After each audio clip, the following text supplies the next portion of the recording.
아이콘 매치 시즌2가 정말 성황리에 끝났습니다. 시즌1 때도 델피에로, 세브첸코, 드록바, 퍼디난드, 피를로, 마스체라노 같은 추억의 선수들이 정말이나 많았었는데 시즌2는 더 업그레이드 됐었죠. 마이콘, 베일, 호나우시뉴, 제라드, 베니테즈, 벵거까지 가슴 뛰는 스타들이 한국 땅에서 경기를 펼쳤다고요. 그래서 올드 축구 팬들에게는 옛날 축구에 대한 낭만과 향수를 불러일으켰고 그 시절을 게임으로 접했던 학생들 역시 상암 경기장을 가득 채웠습니다. 그런데 저는 이번 아이콘 매치를 보면서 좀 이런 생각이 들더라고요. 우리는 언제부턴가 이 은퇴한 선수들의 새로운 이막, 그리고 이들이 다시 경기장에 서는 모습을 왜 이렇게 흐뭇하게 보고 있었던 걸까요? 오늘은 그걸 한번 알아보도록 하겠습니다.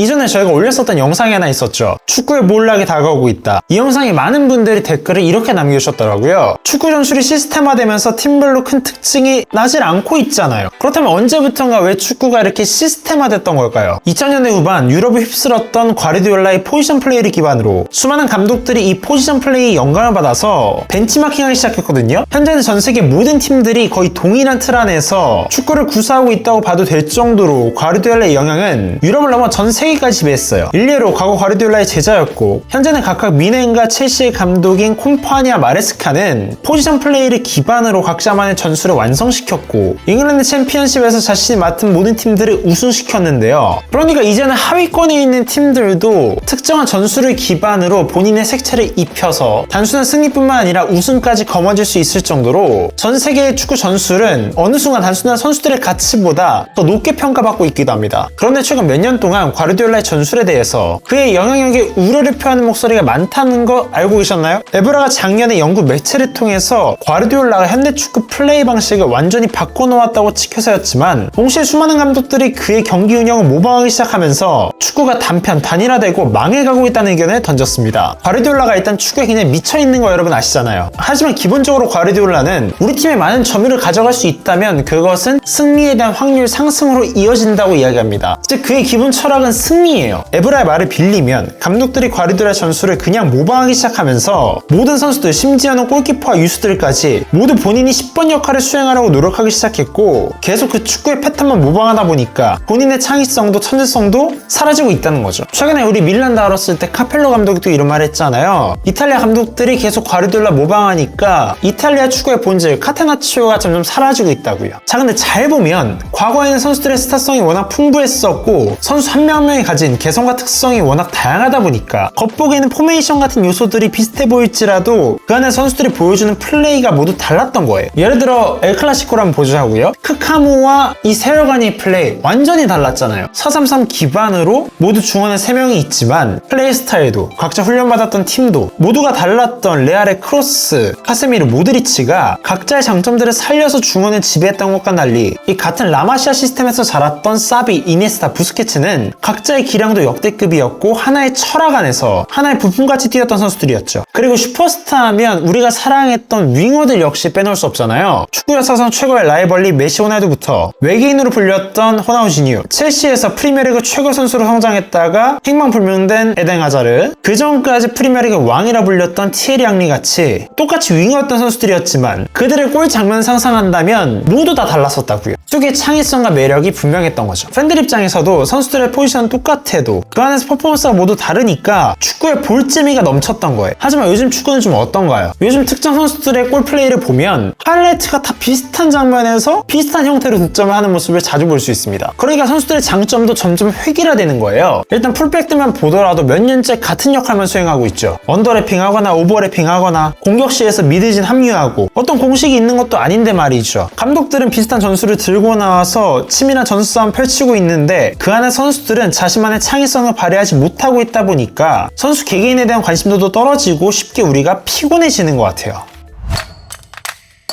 그렇게 우리는 자꾸 축구 생중계는 볼 시간이 없으니까 유튜브 쇼츠나 롱폼을 통해서 옛날 축구 영상들을 많이 접하게 되는데 우리가 행복했고 재밌게 봤던 그 시절의 낭만의 축구를 계속해서 떠올리고 보게 되는 겁니다. 옛날에 우리 학교 점심시간에 맨날 호날두 프리킥 자세 따라하고 네이마르 사포가 유행이었을 때는 모두 다 공 올리고 있고 호나우진이 플립플랩 따라하면서 서로 감탄하고 놀렸던 적 한 번쯤은 꼭 있으시잖아요. 과거 축구 팬들은 늘 스타들의 열광했습니다. 선수들은 색다른 플레이로 팬들에게 짜릿함을 선사했고 선사했고 팬들은 그런 선수들에게 무한한 관심과 사랑으로 보답했죠. 그렇게 수많은 스타들이 축구계를 휩쓸고 지나갔는데요. 이탈리아 축구가 세계 최고였던 칠공주 시절 말디니부터 호나우두, 지단이 모두 이탈리아에 있었고 2000년대 초 중반에는 호나우지니와 카카, 라리가에서 챔스 우승을 독식했던 그 시절의 메나두까지 또 프리미어리그는 어땠어요? 박지성 선수 가고 나서 EPL 빅4라 불린 팀들이 굉장히 또 핫했었고 로만 들어오고 만수르 들어오면서 세계 축구의 흐름이 프리미어리그에서 형성됐죠. 우리나라 역시 해버지 박지성부터 이제는 손흥민, 이강인, 김민재까지 있으니까 10년 전과 딱 되돌아보면 해외 축구란 문화 자체는 굉장히 메이저한 문화로 어느새 발돋움했습니다. 그리고 축구하면은 이 라이벌리를 절대 빼놓을 수 없었잖아요. 우리가 마지막으로 선수에게 열광했던 시기가 저는 메날두였던 것 같아요. 두 선수 모두 불우했던 가정 환경을 뒤로하고 특출난 재능을 보이자 한 명은 스페인에서 한 명은 잉글랜드에서 본격적인 전성기를 열기 시작했고 이때마다 챔스 주요 무대에서 만났었죠. 거기에서 둘 다 발롱도르를 하나씩 얻자 축구계에서 가장 유명한 라이벌리 엘 클라시코에서 그들의 우승 경쟁이 시작된 겁니다. 그런 생각을 좀 해요. 메시도 뛰어나고 호날두도 뛰어나지만 이 둘이 있었기 때문에 그런 경쟁심 때문에 그 위치까지 올라갈 수 있지 않았을까요? 그리고 선수들만 그랬냐? 팀도 마찬가지였죠. 각자 팀이 가지고 있던 색깔도 모두 다르고 역사도 깊다 보니까 팬들 사이에서 무슨 더비하면 PL에서는 맨체스터 형제가 맞붙는 맨더비와 라리가에서는 엘 클라시코, 마드리드 더비, 세리아에서는 밀라노 더비 늘 그런 더비들은 동접자가 네이버 스포츠에서 몇십만 명도 됐었다고요. 10년 전까지만 해도 이들은 모두 각자만의 뚜렷한 색깔이 있는 클럽들이었고 만약 두 팀 중 한 팀의 순위가 좀 많이 낮다고 해도 더비만 하면 누가 이길지 전혀 모르겠었어요. 그리고 엘클 역시 열릴 때마다 맨날 싸우고 한 경기에 서너 명씩 퇴장당하고 무리뉴 맨날 눈 찌르고 있고 이 팬들 입장에서는 이 아이가 늘 터진 입과 과몰입할 수밖에 없었던 거예요. 저 옛날에는 맨유 리버풀 경기하면 진짜 맨날 선수들 피 터지고 엄청 싸웠었는데 요즘에는 그런 느낌을 많이 받긴 어렵습니다. 그러니까 라이벌리는 있는데 그만큼 치열하고 뭔가 선수들이 자신의 정신력을 모두 쏟아 부어서 경기를 치르냐? 예전만큼은 아닌 것 같아요. 자, 그리고 그때부터 한국에서도 많은 팬들이 유입되면서 글로벌 팬들이 유럽 축구로 모이게 되었고 유럽 축구는 이제 전 세계인들이 모두 지켜보는 하나의 이벤트가 되었습니다. 그리고 작년에 이런 레전드 선수들을 모두 한 자리에 모을 수 있었던 아이콘 매치는 우리가 축구를 과거에 얼마나 사랑했는지 그 애정을 확인할 수 있는 중요한 트리거였는데요. 아이콘 매치 1만 하더라도 경기장을 찾은 팬들이 무려 10만 명이었고 온라인 생중계 누적 시청자 수가 360만 명이죠.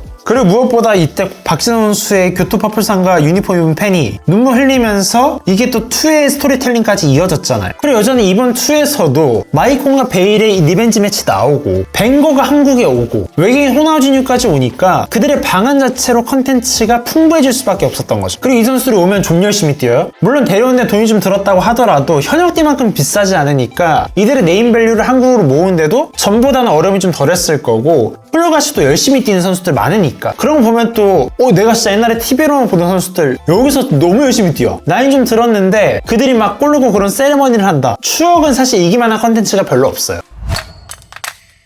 자, 여러분 근데 말이에요. 요즘에는 축구뿐만 아니라 이 온라인 환경도 정 같진 않은 것 같아요. 해킹 사례도 너무나 많고 요즘에 뉴스에서 개인정보 유출도 계속 나오잖아요. 그래서 저는 온라인에서도 과거처럼 안전하게 즐길 수 있는 방법을 하나 찾았는데요. 그게 바로 이 노드 VPN입니다. 사실 이미 얘기 안 해도 너무나 다 잘 알고 계실 것 같긴 한데 VPN 하면 예전에는 이 해외에서 막힌 곳들만 들어갈 때 이거 많이 사용했잖아요. 저도 사실 그렇게 생각했었는데 요즘에는 이게 또 보안에 있어서 꼭 필요한 필수템이라고 하더라고요. 저도 그래서 지금 거의 1년째 노드 VPN을 계속 키고 있는데 그 덕분에 제 개인정보들을 잘 지킬 수 있고 해외 영상들도 편하게 볼 수 있으니까 진짜 강추입니다. 특히나 우리 구독자분들을 위해서 2년 결제 시 4개월 무료로 쓸 수 있고 거기에 무려 75%까지 할인 혜택을 받을 수 있다고 하니까 한 달에 커피 한 잔 값으로 이걸 딱 지키면서 세상에서 가장 빠른 VPN 속도를 경험할 수 있을 겁니다. 게다가 30일 환불 보장 이벤트까지 있다고 하니까 절대 놓치면 진짜 안 돼요. 노드 VPN은 글로벌 1위 VPN답게 전 세계 126개국 7,800대 이상의 초고속 서버를 이미 갖추고 있고요. 멀웨어나 추정, 악성 광고들 모두 싹 다 차단한다고 하니까 보안이든 편의성이든 모두 챙길 수 있는 겁니다. 제가 영상 하단에 할인 링크를 꼭 남겨둘 테니까 여기서 VPN 결제하고 빠르고 안전한 인터넷 생활 나 오늘 VPN 쓰러 가야겠다.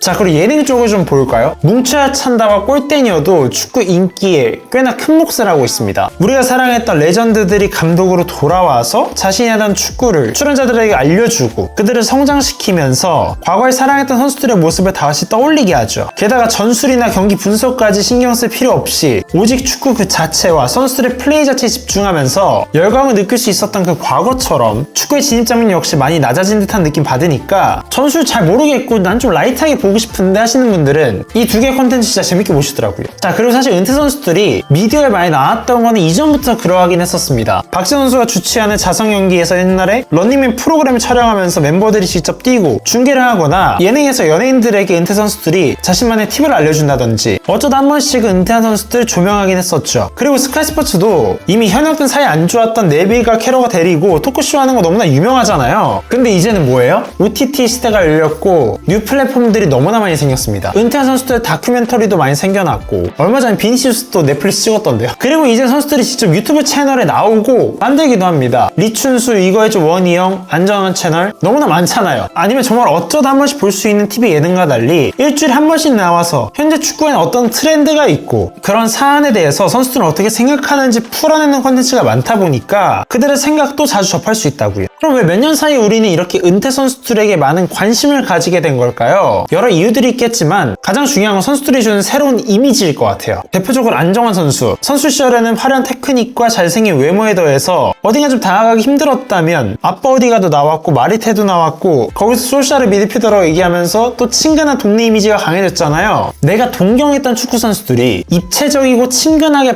받아들여지면서 대중과 더 소통한다는 느낌 받는 거죠. 이게 심리학 용어에서는 유사성 효과라고 합니다. 이게 뭐냐면 사람들이 자신과 비슷한 성향, 가치관, 관심사, 태도, 배경을 가진 사람들에게 더 끌리게 된다는 현상인데요. 우리와 거리가 멀어 보이고 공감할 것이 좀 없어 보일 때도 단순히 동경하긴 했지만 그들이 한 가정의 아버지, 게임 덕후, 장난기 많은 아저씨 같은 색다른 모습들을 보여준다면 우리는 충분히 그들에게 끌릴 수 있고 팬들 역시 선수들에게 더 결속력을 느끼는 거죠. 아이콘 매치들도 그런 장면들이 가장 인상 깊잖아요. 어릴 적 동경했던 선수들이 경기 도중에 서로를 놀리거나 장난치고 예전에 당연히 넣었을 것 같은 골도 못 넣고 멋져가면서 인간적인 모습도 볼 수 있고 팬들과 다를 바 없는 사람이라는 데서 오는 인간적인 친밀함이 분명히 있다고요. 또 친밀감과는 다른 모습들을 보여준 선수들도 굉장히 많잖아요. 우리 구단주에 계실 때 누가 있어요? 데이비드 베컴, 마이애미 구단주니까 이제는 완전 비즈니스맨이에요. 베컴은 은퇴 후에 자신이 축구뿐만 아니라 비즈니스적으로도 충분한 가치와 능력이 있다는 걸 직접 증명했습니다. 메시와 수아레스, 알바 데려와서 완전 바르셀로나 라인 만들었잖아요. 그 자체로 상업적 가치가 있으니까. 그리고 뭐 아자르, 덴바바, 잠깐 동안 미국 3부 리그 클럽 구단주도 했었죠. 그리고 미국 진출한 손흥민 선수도 본인 브랜드 갖고 있고 아무래도 축구 선수는 진짜 길어야 30대 후반, 40대 초반이니까 선수로서 활동 기간이 너무 짧은 거예요. 그러니까 그 이후에서 새로운 일을 찾아 나서고 축구 선수로서 가졌던 영향력을 비즈니스적으로도 펼치기 원하는 거죠. 그리고 실제로 베컴처럼 성과를 낸 선수도 분명히 있고요.